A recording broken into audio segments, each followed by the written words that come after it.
Good afternoon.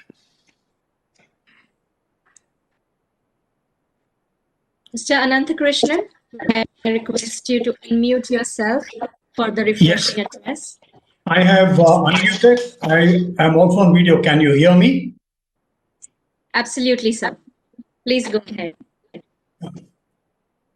Honorable Ministers, Sri Sadananda Gowda-ji, Secretary, Department of Pharmaceuticals, S. Aparna-ji, several dignitaries from the government, distinguished panel members, thought leaders, and audience who are participating virtually, a warm welcome to the virtual edition of the 9th Annual Health Meets Hope Summit. Thank you, sir, at the outset for joining us. It is a real privilege to us that you are here with us today in this, 9th Annual Summit. The theme of the meeting is Healthcare Accelerated. We are all fortunate to be part of this industry that touches millions of lives every day and bring newer treatments and cures to help people lead fuller lives and bring hope.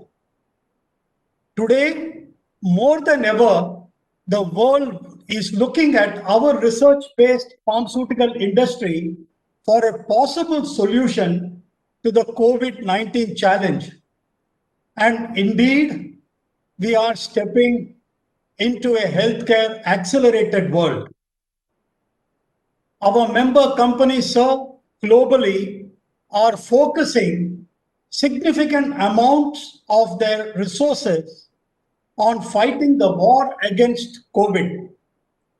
All members of our organization are utilizing their research-based deep scientific knowledge gained from decades of experience, as well as working with health authorities and regulators to find a fast-track approach to bringing safe and effective medicines, vaccines, and diagnostics for the patients.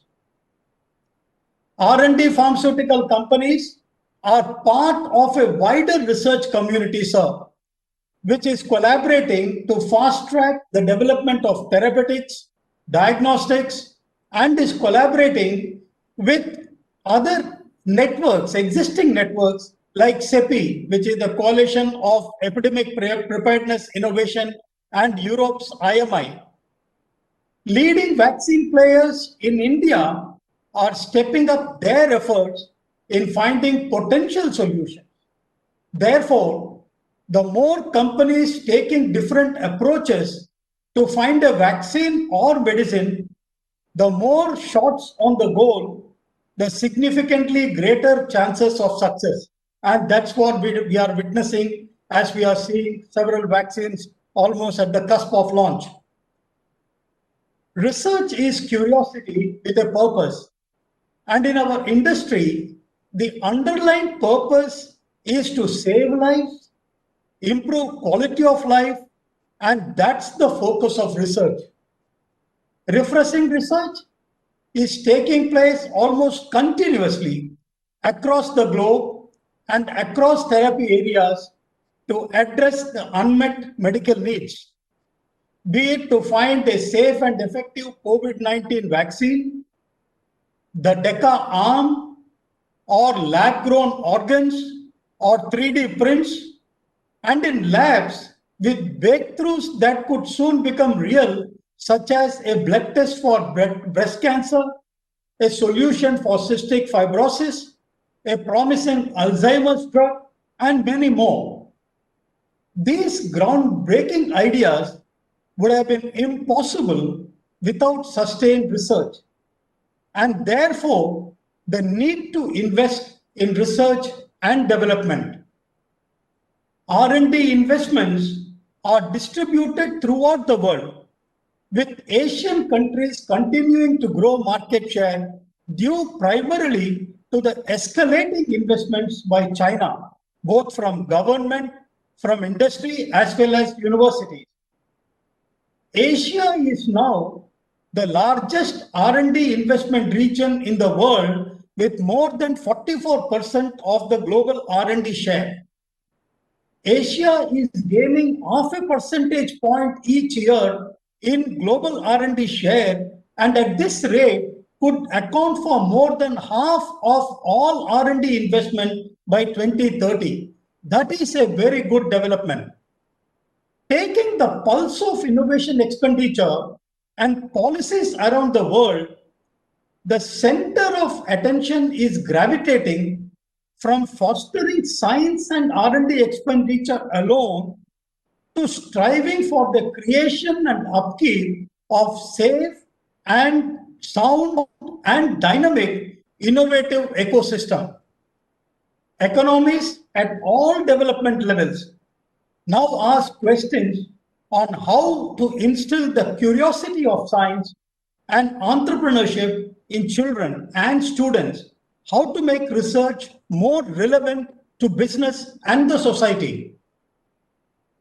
The last few years, India has committed towards fostering an innovation culture, and the COVID-19 crisis could prove as an opportunity to focus on creating a scientific temperament that promotes research in the healthcare sector. According to the Global Innovation Index 2019, India is the 52nd most innovative country in the world.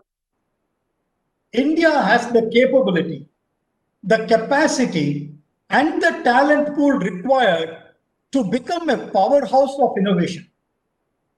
The government has also immensely helped in nurturing innovation by launching forward-looking initiatives such as Startup India, Make in India, Digital India, and now, sir, we are looking to Innovate India as well.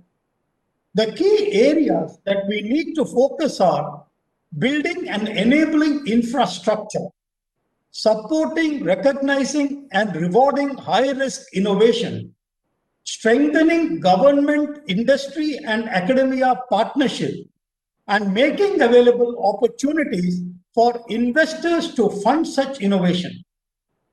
And all this can flourish only in an enabling and favorable policy environment. Sir, here I would like to draw your attention to a few of OPPI campaigns. A few years back, we did a campaign called #Think4Health in collaboration with the government of Telangana, targeted the health and social entrepreneurs to begin thinking of interventions in women's health, child health, and health technology. We followed it up with the Refreshing Research campaign in collaboration with the Department of Pharmaceutical that targeted NIPERS. We are extremely grateful to your ministry, sir, for facilitating this. And we also collaborated with other science and research institutes across the country, asking them to come up with ideas on sustainability, supply chain management, and other relevant areas of scientific pursuit. Several of our member companies have research collaboration with leading academic institutions in India. Research is not merely restricted to the labs. It extends to building an interconnected digital healthcare ecosystem, which was also echoed by our president, Mr. Sharath Tyagi. It is well-established need that a robust, collaborative, scalable, and agile digital healthcare infrastructure could be one of the major differentiators. Going forward too, technology has favorable implications across the healthcare value chain. Enhanced consumer interactions with bots, with telemedicine platform, virtual reality, augmented reality for meaningful scientific patient-doctor communication, machine learning, artificial intelligence to drive research at speed and scale, and blockchain and cloud-based platforms for patient records are areas where digital footprint will soon start leaving their lasting impressions. To conclude, I would like to quote late Steve Jobs. quote, I think the biggest innovation of the 21st century will be at the intersection of biology and technology. A new era is beginning, an era of refreshing research. And I think that's what we are looking forward to in our India. Thank you very much, sir. Thank you, ladies and gentlemen.